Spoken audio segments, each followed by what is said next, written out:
Okay. And you're all set. Thank you. Well, thanks for coming. Wow, it's a little too loud. That's good.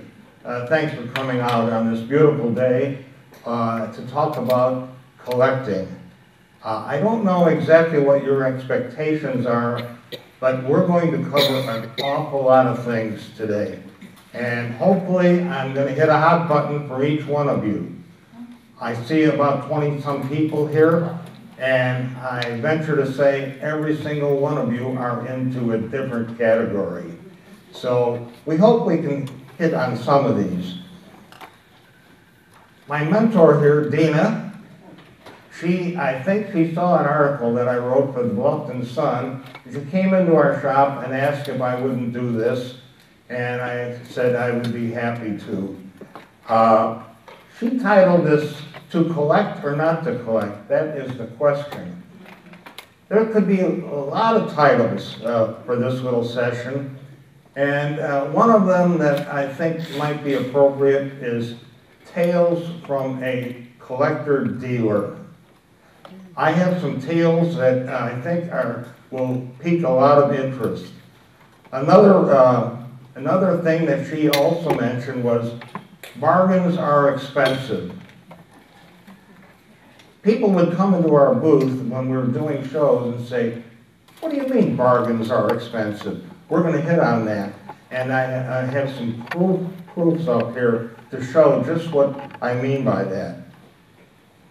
About 3 weeks ago, I gave a talk on baseball, and I opened up by telling a story about Milton Berle.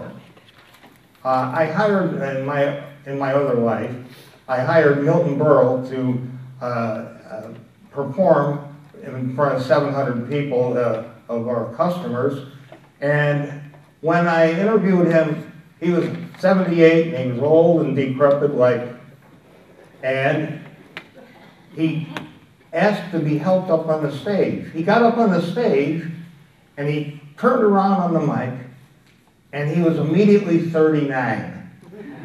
And I'll tell you, we hired him for 40 minutes.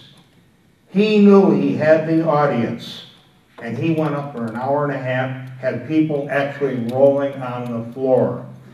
That 78-year-old man became 39.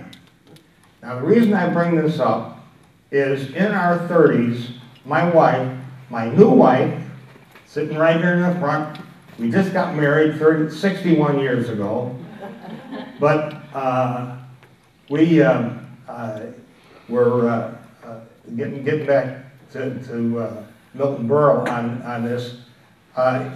He had a rolling in the aisle for an hour and a half. And it was just like it was an elixir. During our late 30s, Audrey and I became collectors. And then we became dealers, and I'm going to tell you how that evolved. But that was the most exciting time. And things happen in cycles. In the late 70s and the 80s was a real hotbed for collectibles. We would go to shows, and I am not fooling. There would be, at the Meadowlands in New Jersey, there would be cars out on the interstate, couldn't get in. 25,000 people would come to a show in one day, a one-day show. So the collectible market was really hot. So what is collecting all about? It's an adventure. It really is an adventure. When you look up adventure in Webster's dictionary, there's about 4 different definitions of adventure. But the one I like the best pertains to us. It's a remarkable and exciting experience. The most interesting thing about collecting, in my opinion, is the chase itself. I know some of these people out here that they would chase all over the country to get a puck signed by Gordie Howe, or to get an autograph of Stan Musial, or to get a piece of unknown colored depression glass. And these are the kind of things we're going to touch on what people will do to supplement their collection. And what is a collector? It's said that if you collect two of an item in the same category, you're starting a collection. We have a friend in Peoria, Illinois, who was intrigued with pocket mirrors. Do you all know what pocket mirrors are? At the turn of the century, manufacturers and purveyors of foods and so forth would give the ladies a pocket mirror that they would keep in their purse. And on the back would be advertising. And they were intriguing, and they were high quality. They were made out of celluloid. And they would have beautiful women on them. I wrote an article for The Sun, I think 3 weeks ago, on this very subject. So this gentleman found a couple in an estate sale. He got hooked on it. Ladies and gentlemen, that man has 14,000 different pocket mirrors valued at anywhere from $10 to $3,500 each. And he will travel the world to get a pocket mirror that he doesn't have. So it just shows you the extent that each one of us will go to supplement our collections. Who are collectors? I just read in the paper, eBay had an extensive survey, and this is hard to believe, but not really. 60% of the population of the United States collect something. 60%. Now let's see, we have what, 370 million? 200 some million people are collecting something. And they are really avid. Brooke Shields.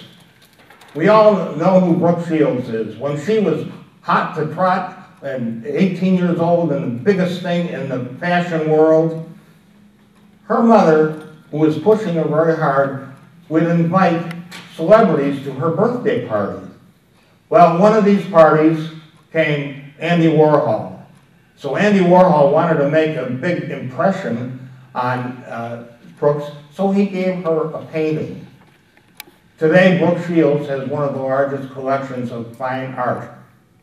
She's 51 years old, and she's loaded with art because that one thing triggered, I have to find out what Andy Warhol is all about.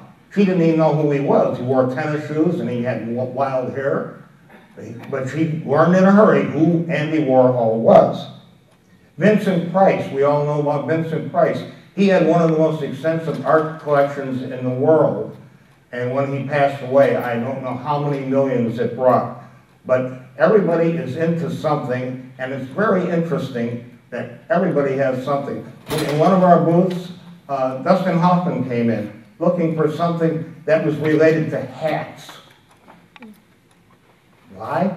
That was his thing. I mentioned about our friend in Peoria. Sometimes a collection is spurned by your vocation. We have a friend in Louisville, Kentucky that worked for Nabisco. And in his spare time, he would start collecting Nabisco artifacts. Today, his collection is the largest in the country to the point that he's built a barn and he's going to open a museum. He also prints a newsletter to former Nabisco employees. And he researches. And that's another thing about collecting, the research of what you're collecting, which is very intriguing.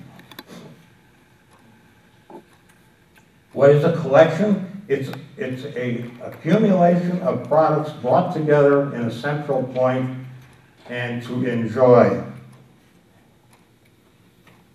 Why do we collect?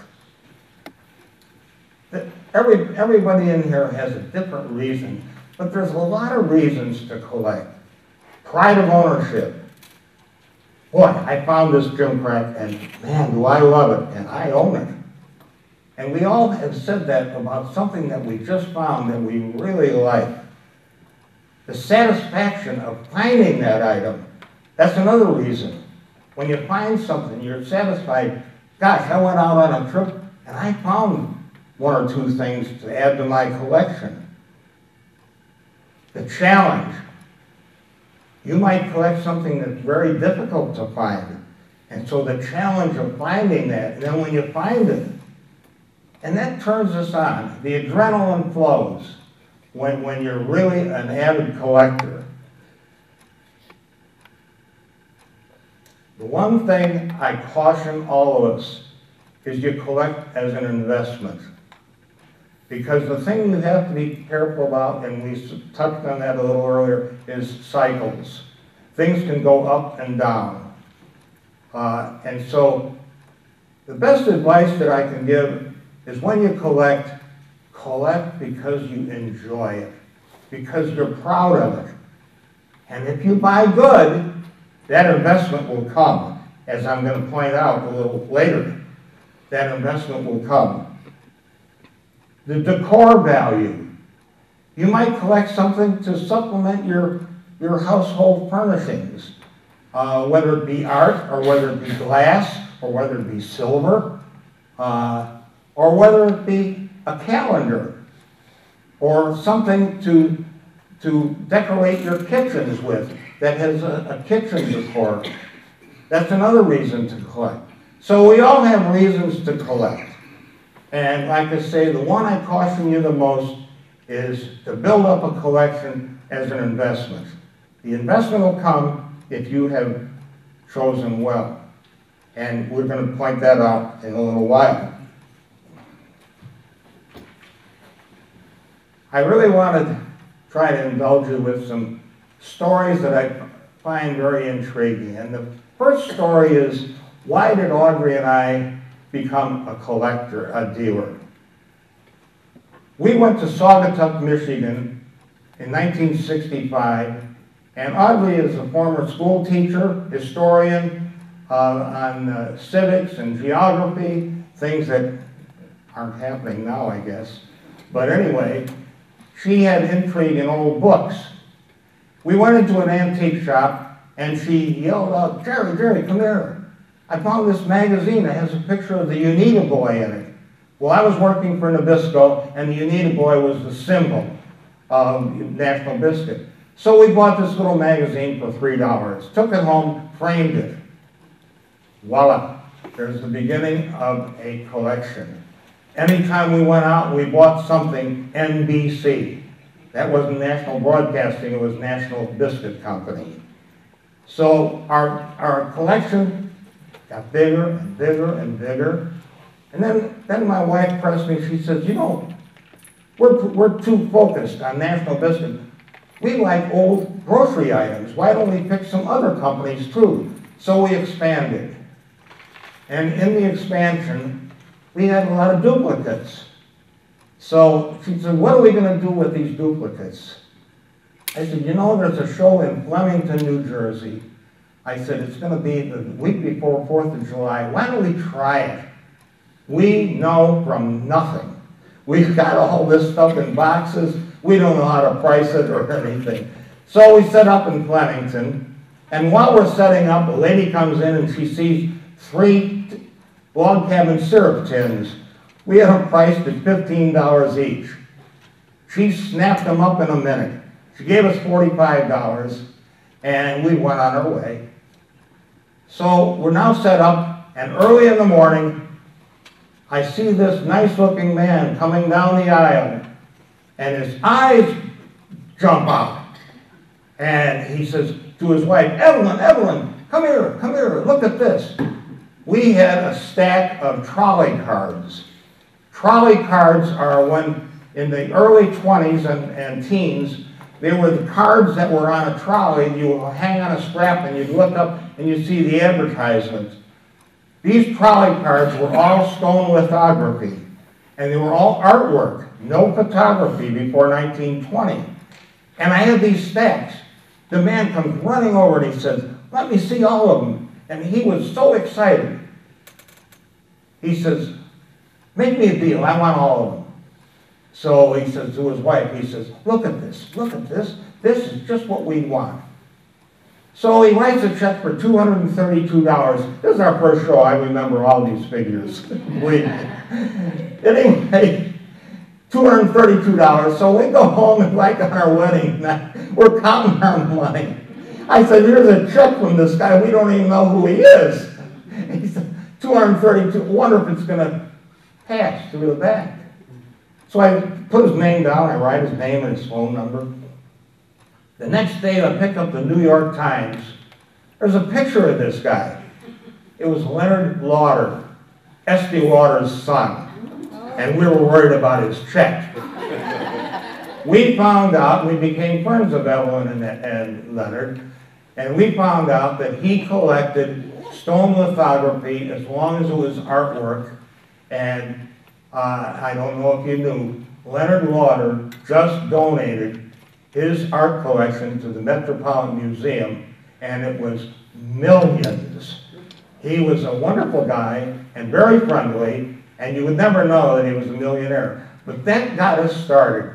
So I said, oh, you know, I love these shows. Where are we going to get more stuff? And I don't know if you've been into this or not, but there were two major markets that we said we had to go to. It was Renninger's Market in Pennsylvania and Brimfield. I don't know if you've ever heard of Brimfield. Brimfield is the largest flea market in the country. There was 800 to 1,000 dealers. People would go there at 2 o'clock in the morning with flashlights and look around. And so that's where we started building up our inventory. When we were in Brimfield, 2 gentlemen came up to us and was looking at what we were buying. And this one said to Audrey, you should join the Ephemera Society. Audrey looks at me and she says, what's ephemera? Ephemera are products that were produced to be used once. Things like report cards, calendars, tickets, things like that. Ephemera is very, very big. So we joined the Ephemera Society.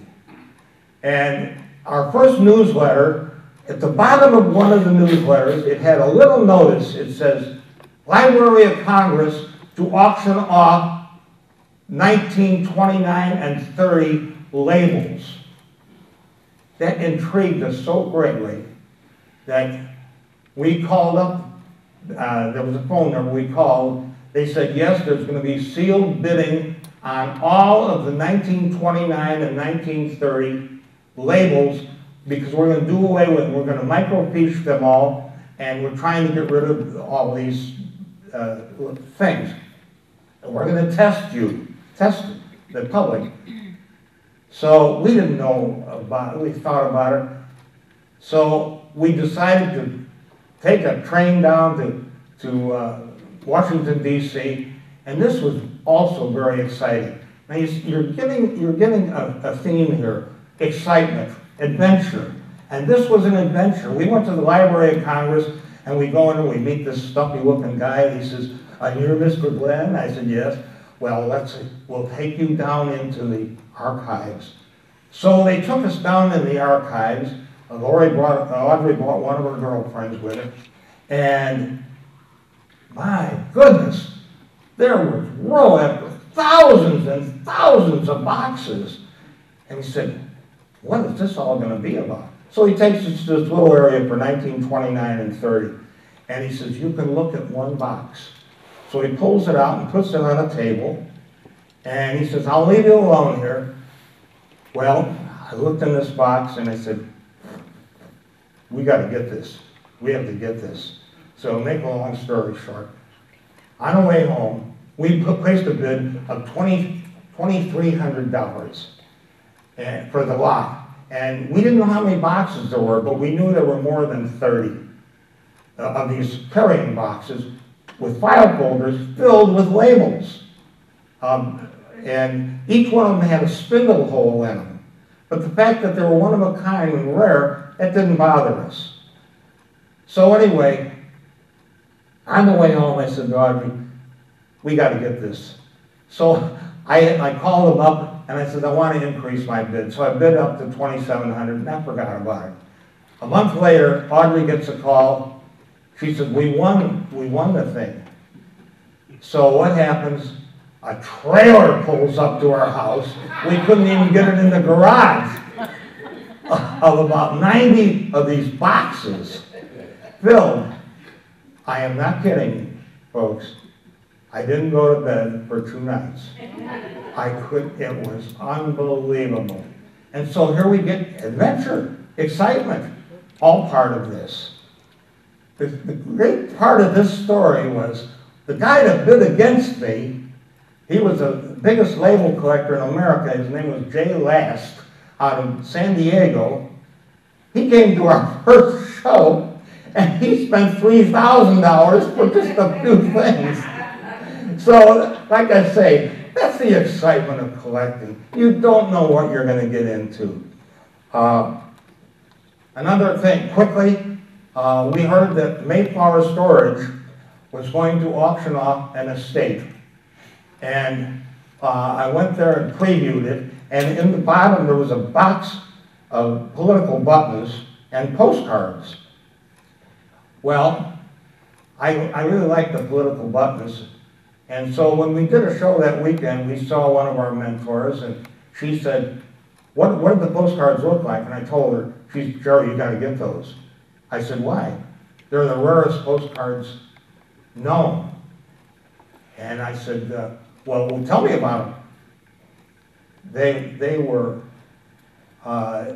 postcards that advertised the clipper ships going to 1849, the gold rush on the West Coast. And it was out of South Seaport. There's a bank called South Seaport Bank. We called them up. And I said, there's 119 of these cards. Where? I wouldn't tell them. I wouldn't tell them. So they said, well, we have 11 in our collection. So we went. I didn't have the money. I mean, this is going to go for big money, we were told. Big money. So a friend of ours, I went to her and I said, Joyce, you think you could help us out? I said, I'm going to an auction and I need some funding. She says, I'll go as long as I can go with you. So we went, we got that box for $400. We were planning to go to $10,000.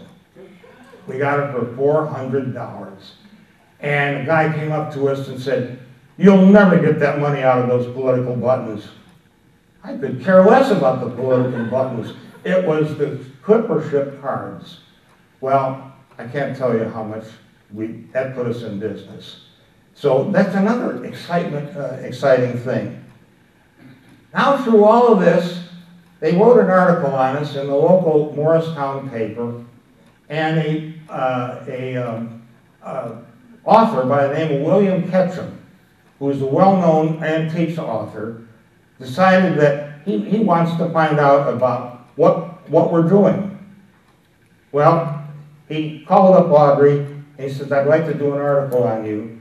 And we were featured on the cover of this here book, the American Antiques. And that is a room in our house. So you can see how the ad for the Unita Boy resulted in a whole room filled with this stuff. So he writes this book.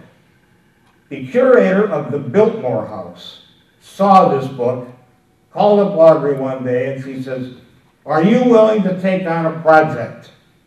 And she said, well, what are you talking about? She said, for the first time, we are going to open the pantries of the Biltmore House. You're all familiar with the Biltmore House, largest home in America. 125 rooms, never had less than 100 guests a night by the Biltmore family. But they never opened up the kitchens and the pantries and the gymnasium. So she said, we want to decorate that. And she said, we would like you to see if you could get artifacts to put in there. But they had to be 1923 or earlier. Nothing after 1923. And it has to be documented. So we said, we'll try. So anyway, we started buying things. And she said, I'm going to have to give you a letter. I need you to approve a letter of credit from the Biltmore family. They want credit from us. So we said, of course. So we had an unlimited budget, and but we had to find the real thing. Well, this is one of the results. We provided them. Every one of these things are pre-1923 documented. And this is just one of the small pantries. And we had a ball.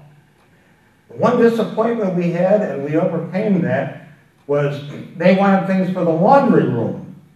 We went into an antique shop in Tennessee, and we found 20 Clorox bottles, beautiful labels, beautiful lithographed labels. And we bought them, and we sent them to her, and she called up, and she said, Jerry, no good. They have a screw top. Screw tops came in 1926. I said, Suzanne, let me tell you what we're going to do. You take the screw tops off, and I'm going to send you corks. You put the corks in there, nobody will know, because those are fantastic bottles. If you go to the Biltmore house and go into the, you're going to see those bottles with the corks in there. But this was the result of one of the small pantries. And then we bought cutlery. Everything had to have some kind of proof it was 1923. Another exciting thing, by being a collector, it all spewed out of that little Unita boy. So now, 1983 comes along. We were asked to chair a convention. What is a convention? It's a convention for tin can collectors. And you might all laugh, but lithography on tin containers is huge. And when I say huge, we have collections that are hundreds of thousands of dollars. Because in the 80s, everybody wanted every variety of tobacco tin they could find. The Thai Cobb tin goes for over $3,000. A Cardinal sample tin goes for $3,000. Why? There's only one known. Now, Velvet, half and half, and Prince Albert, $1. Because there were billions of them. But a lot of these small tobacco companies wanted to put together their own little brand, and they would have beautiful, beautiful graphics on each tin. The shows, it's funny. They're so geographic. We went out to the Rose Bowl show in Pasadena, and the collectors out there are different than the collectors in Pennsylvania. They go for crazy things, but I quickly know nothing is crazy when it comes to collections. Example, I just read in the Saturday Evening Post, believe it or not, there's a well-known author that collects Lee Harvey Oswald. Anything to do with Lee Harvey Oswald. He also collects plastic food. Now, how remote can you get? But again, I'm not questioning him because that's his thing. And I venture to say, in this audience, there's somebody in here that collects something that we shake our heads and say, I wonder, you know, the guy who collects bottle caps, he turned it into a business. He made things out of bottle caps. So, again, I'm not going to question anybody's thoughts about collecting. I don't know if you watch American Pickers, but the other night I was watching a segment, and here's a guy that has 12 grist wheels from a grist. They're 2,000 pounds, and he has 12 of them. So get this. The Pickers went out there, they were so excited because William Shatner wanted one to go in front of his gristmill. And he gave them the challenge to find a grist wheel. And they found a beautiful one, and they negotiated. They finally got it for $1,800. But again, this shows you the width and breadth of what people will go for. We had a dealer friend who collected paint by numbers, Lord's Last Supper. And if you go to flea markets, you'll see them. And, you know, don't laugh, because it was interesting how everybody painted those different. He had 20 of them on his wall. Every one was different. Some of them were beautiful. And it was paint by number. I don't know, you're not old enough, many of you, to remember, but they used to give kits. Paint by number, Lord's Last Supper. He also collected sock monkeys. So he wanted every sock monkey he could get. And that was, you know, Depression things to make toys and so forth. When I was in the 30s, when I was young, the only thing I ever knew about collecting was stamps and coins. And I thought, gee, it would be nice to collect coins. But then I found out they were expensive. But I did have a whole barrel full of Indian heads. Now, mark you, this is 1935, 6, 7, in there. That's only 35 years old for Indian heads. Indian heads were, you know, from the turn of the century up to like 1906, somewhere in there. So it was only 30 years old. Now we're talking about Audrey and I starting in 65. Here it is, 2017, another 50 years, another 55 years. So time gets away from you. It used to be said that an antique had to be 100 years old. Well, in 1965, that meant Civil War.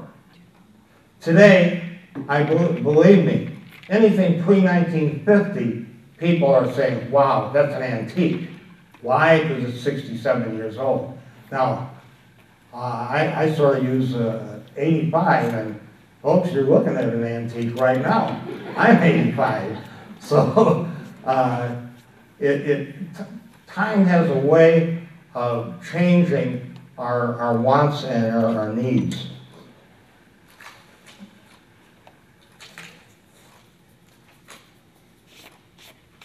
One of the most important things in our lives as a dealer collector is as a dealer, you learn so much in a hurry. Like I say, when it's your money, you know what's going to go and what the prices are.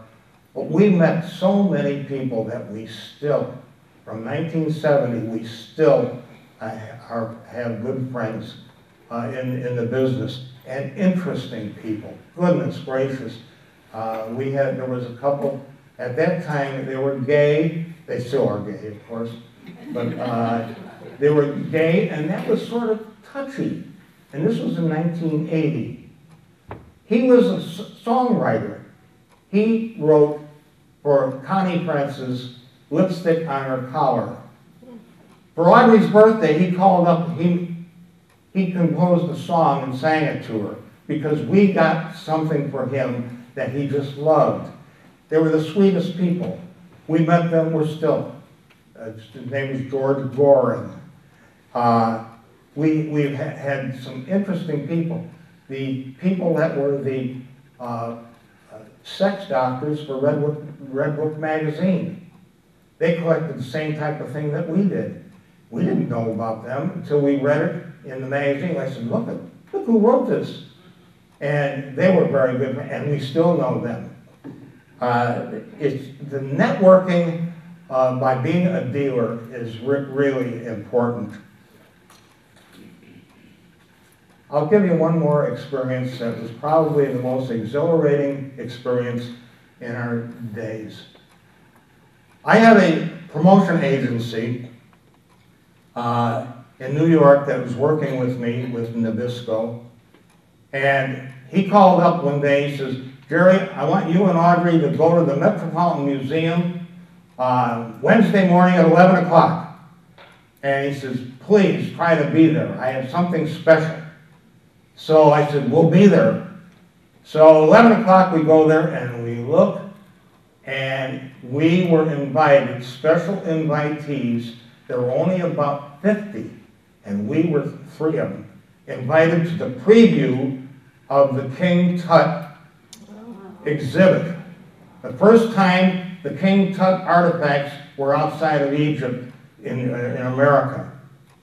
So we walked in there, and it was dark. I mean, they really put a lot of money into this. And we walked in there, and I'm telling you folks, until you see these artifacts in person, you can't imagine how beautiful. There was a little figurine statue about this tall of Queen Selkirk. And if you go to the library and just look up Tut, and you see this, it's amazing queen, Egyptian queen, in solid gold, beautiful, vivid painting, and right next to it you see a chest with jewels all over it. Now, mind you, this is 4,000 to 5,000 years ago, when they didn't have mechanics to do this. It's all hand, and it was perfection. Well, I'll tell you, it was so impressive that we immediately went to Barantano's and bought every book on King Tut that we could. How did this happen? There was an archaeologist by the name of Carter, and he didn't have the money. He knew King Tut's museum or tomb was somewhere in the Valley of the Kings. And they searched and searched and searched. He ran out of money, so he got Lord Carnivale. Can you help me? He says, yes, again, as long as I can be with you. So they went down to the Valley of the Kings, and lo and behold, they found this tomb. They broke through a little. He took his light, he put it in there, he backed off, and Carnivale said, what do you see? What do you see? He turned around and he said, wonderful things. Wonderful things. And when they got in there and they found these things perfectly intact, and I guess you all know all about the King Tut, but we researched it all and we found everything we wanted to know about King Tut. Again, being a collector spews off into so many areas that are so interesting, and being a collector makes you interesting.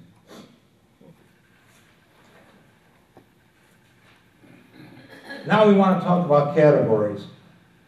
I spoke to a lady earlier. She has 3 rooms filled with fine things. She doesn't know exactly how to take care of these or sell them or whatever. We're going to get into that a little later. But the categories, antiquities, I just talked about. Many of the antiquities are interesting, but they're ugly. You know, a stone or this or that. But when it came to King Tut, they were beautiful. Antiques and fine art. I can't tell you too much about furniture or jewelry or this, but the one thing I can tell you as an advice, and you hear this on the Antiques Roadshow, don't restore it. Don't polish it. Don't change it. You can have an ugly table that's the paint is chipping off of it. Leave it. Also, look underneath the leaves of tables and chairs to see if there's any glue showing. So you don't want anything that's restored. And when it doesn't shock you when you see this little chair, oh, that's about $20,000. And you say, for that little chair? But you can have that same chair that's been restored, $1,500. It's amazing what restoration, how that will hurt. And that is so true on so many collectibles. Unless it is extremely rare, do you want to fool around with it. Art. Again, I'm no expert in art. We learned more about art on our trip to Paris with an artist, a nationally known artist by the name of Dick Perez, who does Baseball Hall of Fame art. Dick took us through all the art museums in Paris, and we learned so much. I spoke to Dick last night, and he said, you know, he said that was exhilarating for his wife and him because we were so interested in what we saw. We went to the Orangerie and saw Monet's water lilies. I don't know if you're familiar with that, but it's a room as wide as that on a curve. He painted water lilies when he was blind. We sat on that bench and looked at it and we were mesmerized. How could this? These were real artists. Now, in our era, in the 60s and 70s, Norman Rockwell had covers on Saturday Evening Post all the time. And everybody loved him. But you know, in that time, they said Norman Rockwell was an illustrator. And it was whimsical, and it was enjoyable. But he was not really recognized as a great artist. Today he is. Today, Norman Rockwell originals or even prints that are signed by Rockwell are bringing $2,000, $3,000, $4,000, $5,000 just for a print. We had an opportunity. Mrs. Rockwell showed my daughter and Audrey and I through the corner house, and she showed us, it was during the dead of winter and nobody was there, so they took the time. She showed us the little whimsies that Norman did. And one of my favorite paintings that he did was the town of Stockbridge got a new fire truck, but they couldn't get it in the firehouse. And they got everybody, the experts, showing them, move this way, you know, and he painted that. And everybody in that painting was a resident of Stockbridge. And he did such things with thought. And again, Dick Perez said, a painter wants to make you think what he's painting. And he doesn't want to paint from photographs. Paintings from photographs is telling you what you've already known, what you've already seen. A good painter will paint something you haven't seen. So Norman Rockwell and another, Leyendecker was a illustrator. His paintings and his lithographs are going for an enormous amount of money. These were all from like 1910 through 1930. Getting to collectibles. What's collectible? Everything, as we pointed out. Everything is collectible. There's just no limit. And that was our forte. We like to buy things that are extinct. They might not be that old, they might be 30, 40 years old, but if they're in good condition, they're very decorative and make you think. Like Baker's chocolate. Baker's chocolate is not prevalent today, but in the 20s, Baker's chocolate was it. And you start thinking about all the great brands that were and are no longer. You just go through the grocery aisles and you don't see any of these Knox gelatin and things like this that did extensive advertising to promote their product. This is a sore subject for a lot, and I hope it doesn't touch too many of you folks. But collector items. Collector items by Bradford, by Danbury Mint, they're beautiful and they're well made, high quality. No resale. There's no resale value. Right now we're sitting on a garage full of Royal Copenhagen plates. We thought they would be a good collectible. They're bringing $8 to $12, $15. They're beautiful, high quality, but there were millions of them.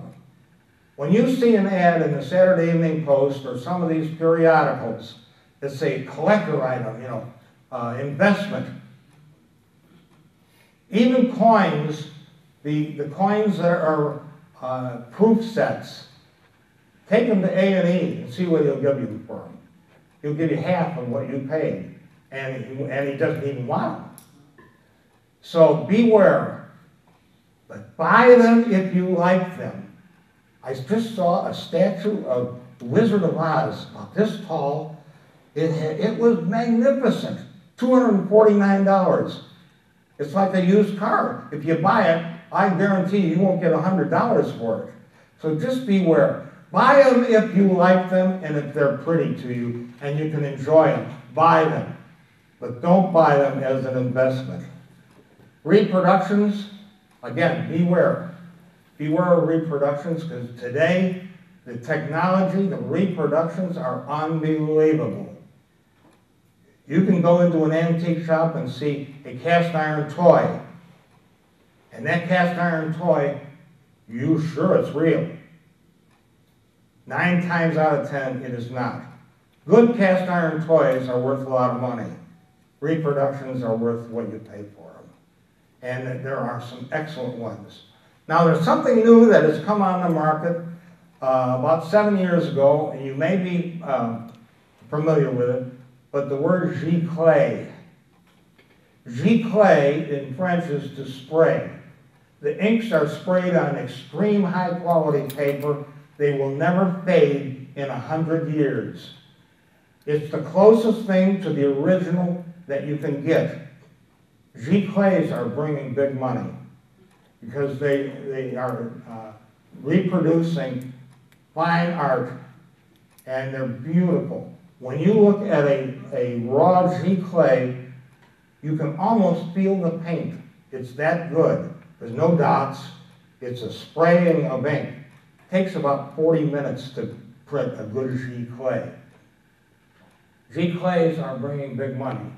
And I'm not saying buy them for resale, but buy them if you see something you really like and you want something to look like an original, whether it be a Monet, Renoir, or a Dick Perez. If you really want something to look nice and frame it, that's the way to go. So I'm not discouraging giclées, and you've got to see one to believe one. Dino, what time are we? What time do we finish? Oh, I see. Okay. In a couple minutes, we're going to take a break, and what I want you to drift up here, and we're going to talk about some of these things here. We're going to later. We're going to talk about values. We're going to talk about sources. We're going to talk. We're going to have a little open discussion, and we're going to talk about an exit plan for each one of you. But in the meantime, I had one other. Time goes fast when you're having fun.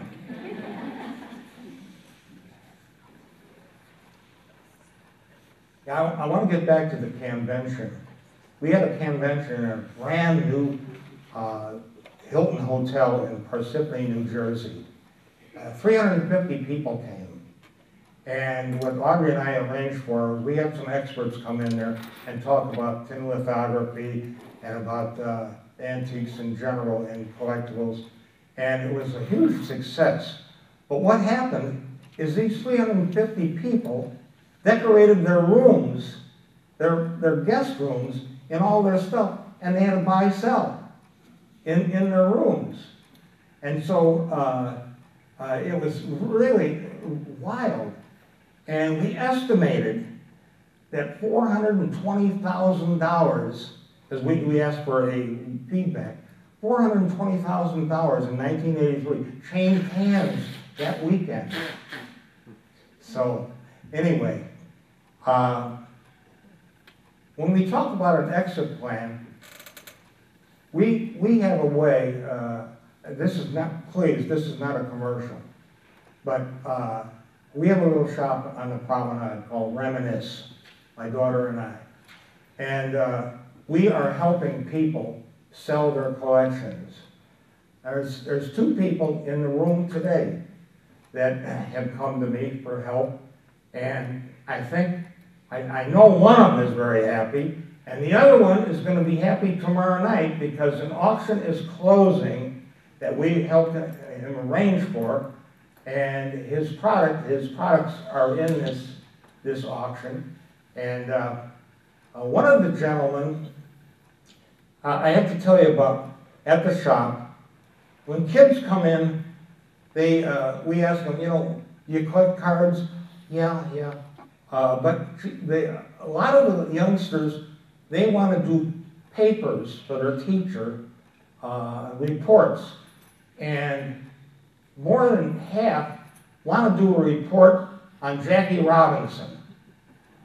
And because of the historic nature of what Jackie Robinson was all about, they want a picture of him so they can show the teacher, here's Jackie Robinson, maybe there's this, 1947, blah, blah, blah. And so, one of the gentlemen that is here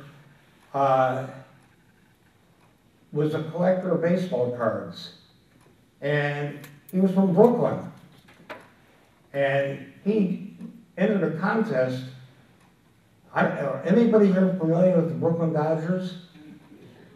Okay. Brooklyn Dodgers had the Hilda, the cowbell girl. They had the symphony band. And they had Happy Felton and the Knothole Gang. Well, Happy Felton had a contest. This gentleman, little boy, he entered in it, and lo and behold, he won.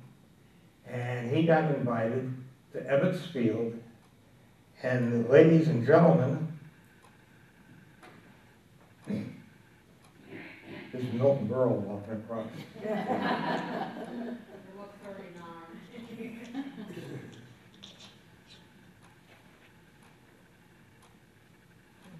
Beautiful picture of Jackie Robinson. And that little boy right there is sitting right there. Dave Musial.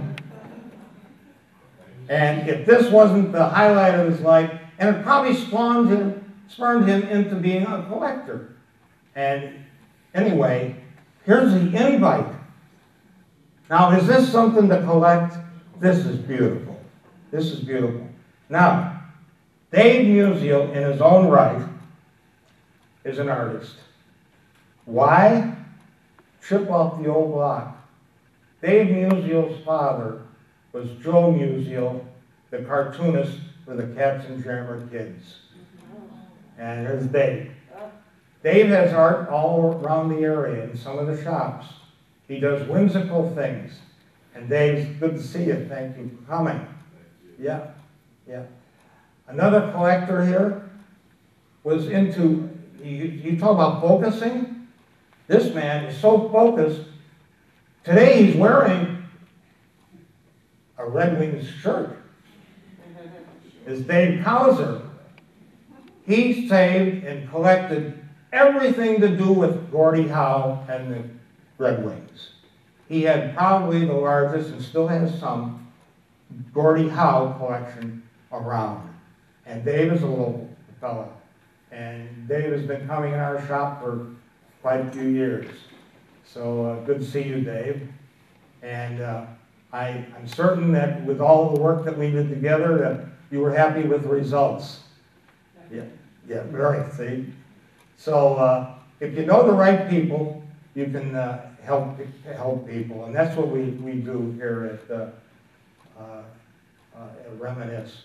So why don't we take a little 10-minute break, and please come up here, because I have some things to show you that might interest you. First of all, does anybody know who Maud Humphrey is? Ever hear of Maud Humphrey? Anybody hear of Maud Humphrey? Maud Humphrey had a little boy, and he was so beautiful that she painted pictures of this little boy. That little boy was Humphrey Bogart. We have Maud Humphrey calendars as an exhibit here. And when you see the art that she did, you'll see why it's collectible. One page out of this calendar can bring $300. And I have 5 calendars here. And a full calendar is worth a lot of money. And you'll see why, the charming artwork of Maud Humphrey. Humphrey Bogart's mother. So that's just another little thing aside. I also, when you talk about Leonard Lauder coming down the aisle, my wife came down the aisle once. I was set up, and she's, Jerry, you ought to see what I just found. Audrey, being a historian, a school teacher, she was into books. But I said, what is that, a dog muzzle? She says, no, it's not a dog muzzle. She said, it's a book carrier.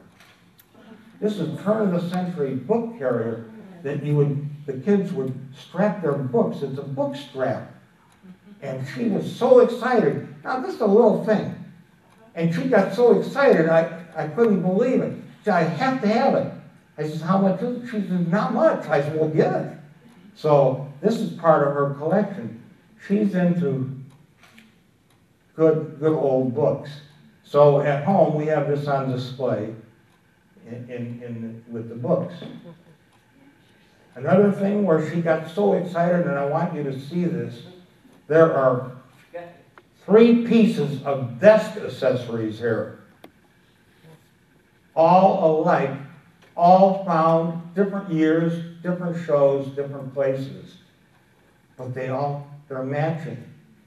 And to find something like that, that's the challenge, and that's the excitement of being a collector. Again, every one of you, if you're a collector, you're an interesting person. It's that simple, because we all have interests, and it's good to share them. It's good to share them with everybody. This is extremely rare.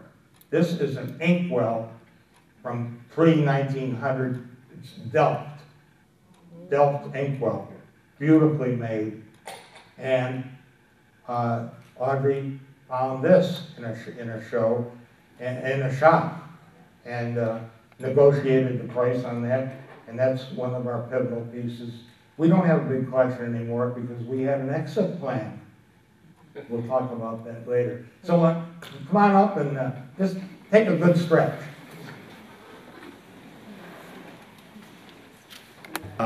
Magazine. Audrey and I wrote this article on children. But there's the article in that magazine about Maud Humphrey. And this is 1983, and they're saying these are worth $100 each a page. These are the 3 things she found in separate shows. And they're all the same pattern, which was just incredible. On the pictures up here, folks, this is the pantry, and I'm going to talk when I talk about that. Do you want me to open it? There's a room in our house. There's a little country store within a bedroom. When I was little, I would dance around. Oh, you want me to start it again? Oh, well, that's not audio. Pardon? So you just lift this up to get into the mechanisms. So I don't know how long I mean, my grandmother probably got it in the 20s or 30s. Because she was born in 1901. Is it on eBay? Yeah. That's it. That's it. So I thought I can use my walker as a... There you go. How inventive am I? You just slide it inside? Yeah. Oh, it's got a... I see. And you carry them. Isn't that something? Isn't that great? Yeah. Sure. I've actually seen those in old movies, like from the 40s. Kids carrying their books along with a little strap on them. Want to take a look at the pictures? Yeah. Yeah. Oh, yeah. Yeah,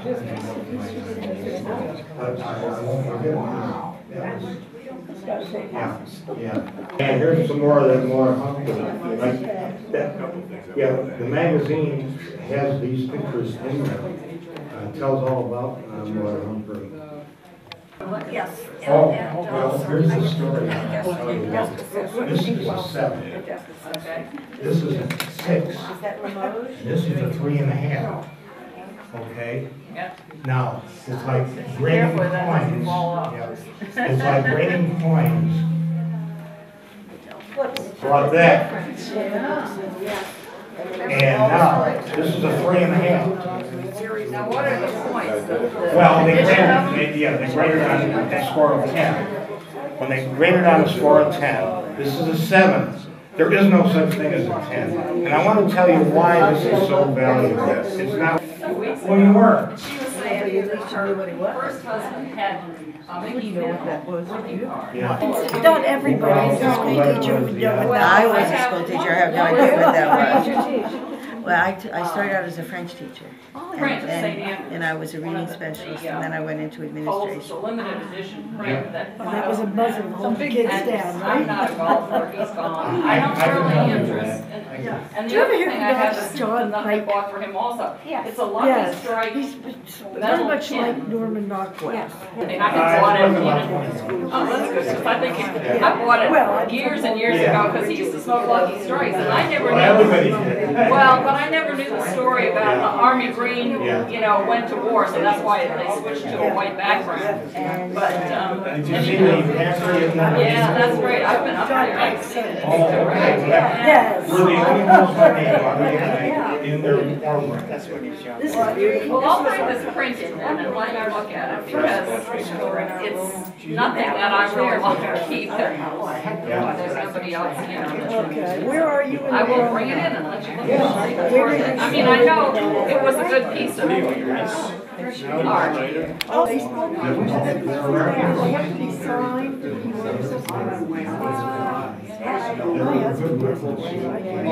Delft. Delft. Oh, the Delft. Oh, yeah, oh, okay. That is beautiful. I bought it for my sister, and she's Dutch. I have a stepdad. And she started. I'll take that back if you want to. I like it a lot. And that's late 19.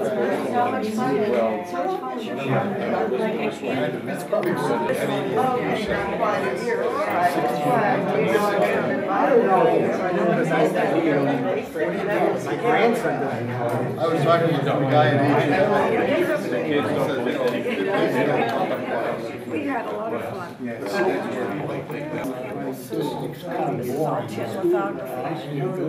very large. I bought it for $5,000. And I didn't know place.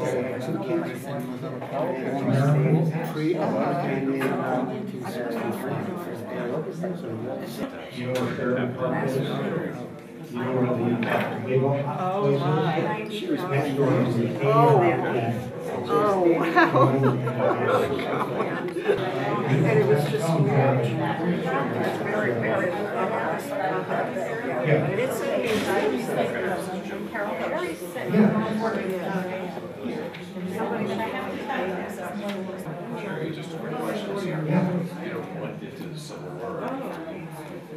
Now it's beyond the, and I don't know. Well, I've been here about 10 or 11 years now. Yeah, and I just mentioned that Jerry Glenn. Okay, folks, we're right on time.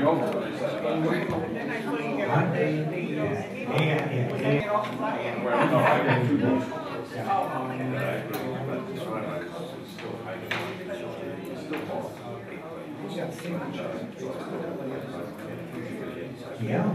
I have.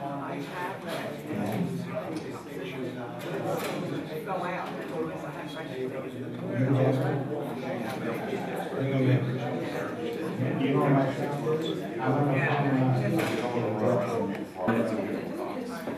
yeah. Thank you. Profit is risky because there's so many cycles. There's so many things. A lady has some beautiful Hummels. She doesn't know what to do. When she contacts me, I'm gonna research and find out where the market is and what they might bring. Thing about Hummels, you can't resist them. They're so cute. If you have any that have the B underneath it, good for you. But some of the new ones, they're producing them, you know. So it's supply and demand. These bargains are expensive. We had a gentleman that was at an auction with us, and we got to know him. And during the auction, he would only bid on something if it was extremely mint condition, which is hard to find. But he would pay anything for it. And after the auction was over, we sat down and had coffee, and he says, Jerry, he says, I paid a lot for this, but there's someone else that'll pay more. And it's so true. If it's in mint condition and it's scarce, somebody is going to pay more. And we used that through our career. Our show career was pretty brief. It was 1976 through 1987. We used to do 10 shows a year. And we learned in those 13 or 14 years, we learned what to look for, what to sell it for. And we tried to have mint condition things, and we always had a very nice booth. And it was amazing the prices you could get for mint or near mint condition items. Just remember this, if you have something really good, someone will pay more than what you paid. And it's all supply and demand. I have to tell you about this American flag. We were at the ephemera show, and it was for paper and things like that. But this guy had this flag in his booth, and he had an outrageous price on it. This is 1979, $5,000. And I bugged her to death. I said, I have to have that sign, because I was in the food business, and here's an American flag promoting Campbell's soup. And it was tin, it was this big, folks. And it was, you can see, near mint. This guy wouldn't budge a penny. So we bought it. I brought it home, and she said, I hate it. I don't want any part of it. She says, put it under the bed. So we put it under the bed for 5 years. Finally, she said, you know, Jerry, we have that sign. We could use that $5,000.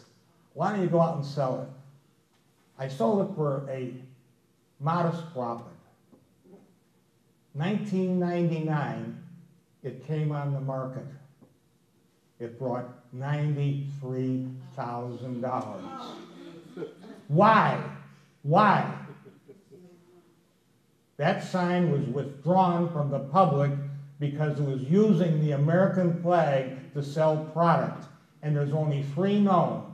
One in terrible condition, one in sort of shaky condition, but this one here, as you can see, is near mint. And frankly speaking, I think it's pretty neat. She didn't. But that's the story about someone will pay good money for something mint. The other story I have just happened Sunday night. It's to indicate what condition can mean. In condition, like coins, they grade coins. And so, you know, a 7 is... Baseball cards are now being graded on a score of 10. This is a 7. This is a 6, and that's a 3.5, all in the same auction. Sunday night, the closing, it's an estimate, $50,000. It brought $168,000. The estimate, $40,000, brought $78,000.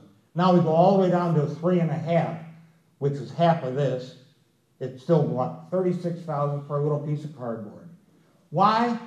Mickey Mantle's number 300 on the card was in the 7th series of the 1952 tops, and very few of them got on the market.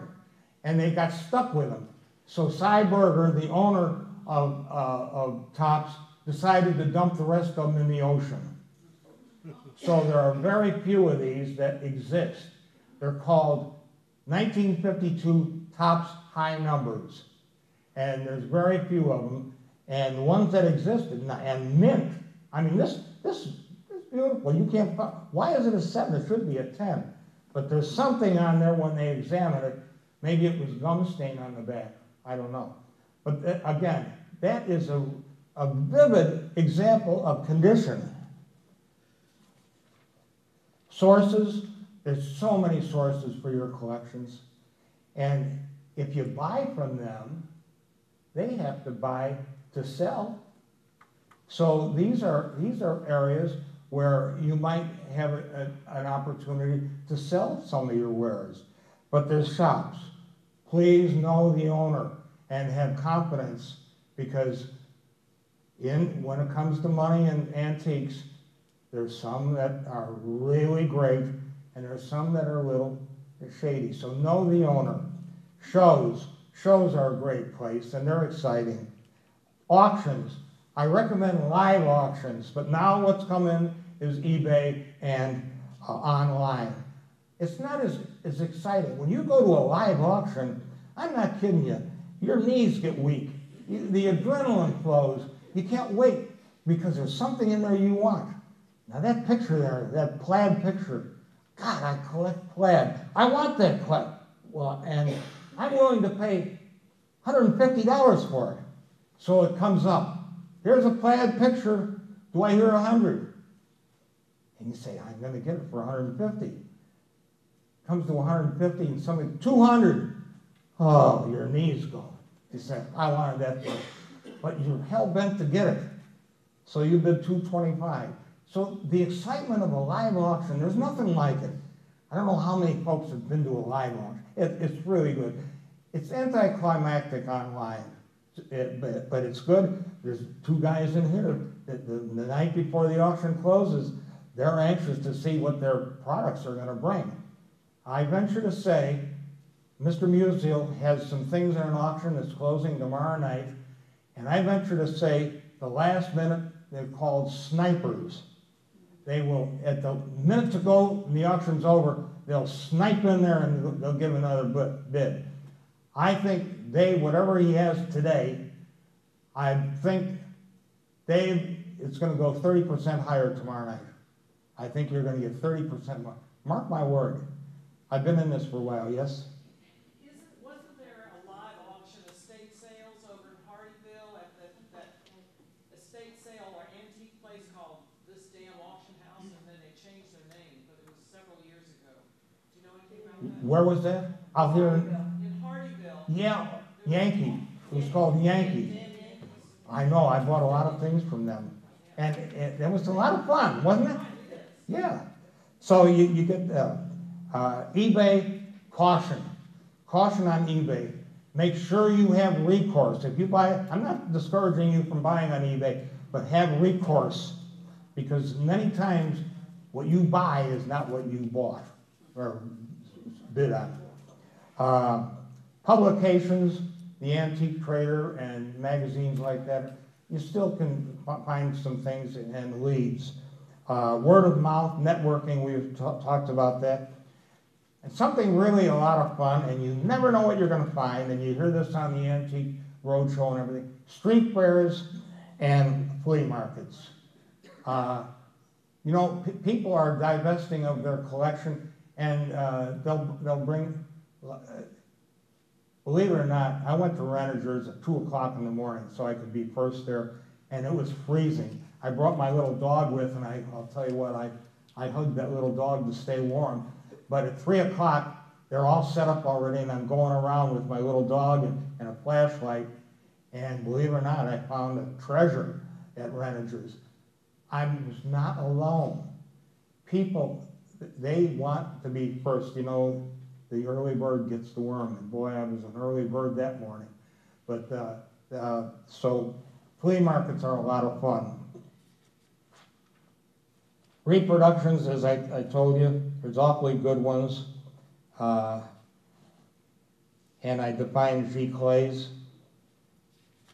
Well, we're a little bit behind, but let's open it up. Anybody have any questions regarding? I hope I filled your expectations. I didn't get. I had a lot of things to say, and I hope you found them a little interesting in our journey.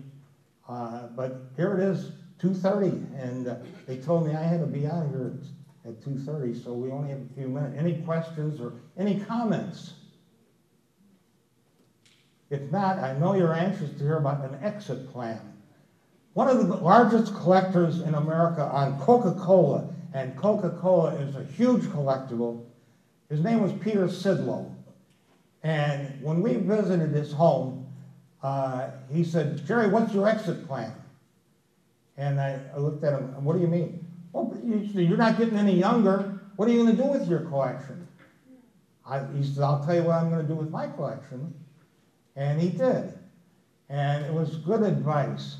So when we went home and we decided to come to Hilton Head, we looked at our collection and we're going to open up Cinnamon Bear Country Store. And we're going to decorate it in a lot of these things. So we selected the things that we wanted to decorate with, took the rest of it, and we called up some of our good customers, and they came over to the house and they bought it. So again, the networking helped. The two gentlemen that sold their card collections, they had an exit plan. They were getting to the age where I think we've had so much fun with our collection, now it's time to get on to something else. And so they had an exit plan, and we're helping with that. If you go to a shop, and you can talk to, if you can get close to a shop owner, a stock farmer, I don't know if you've been to stock farm, nice people, and they might have some good advice for you on furniture and things like that. They may even buy something, but at least they could give you leads. But you have to have, if you don't have somebody to leave it to, like a family member. I have so many people come in, my kids don't like baseball. Or, I can't give them to my kids, they're not interested. So you have to find out where you can divest of your collection, but have it in the back of your mind. Enjoy it, but there comes a day where you've got to make a decision, like anything else, and you have to have an exit plan. If you go with an auction house, you make certain you know the auction house.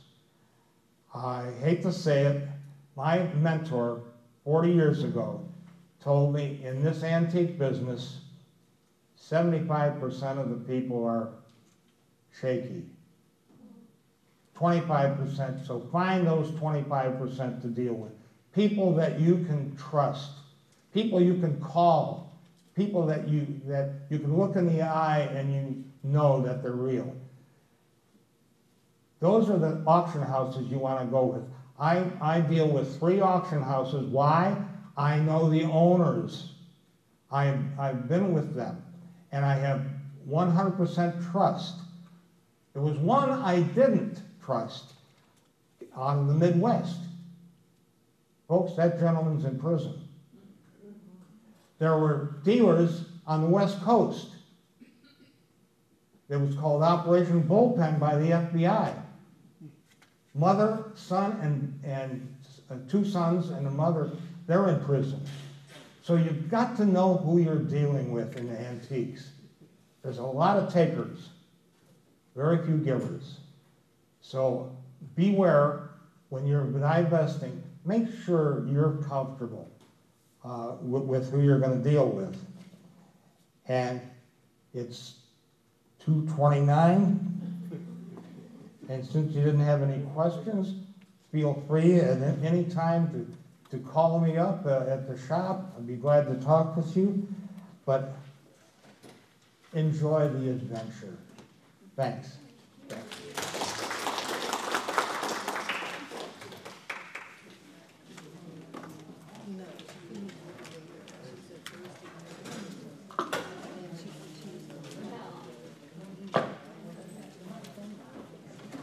Hi.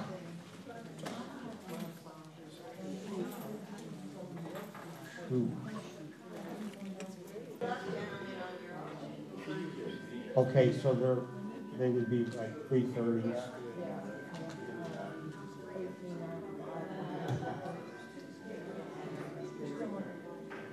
Oh, yeah, I'm sorry.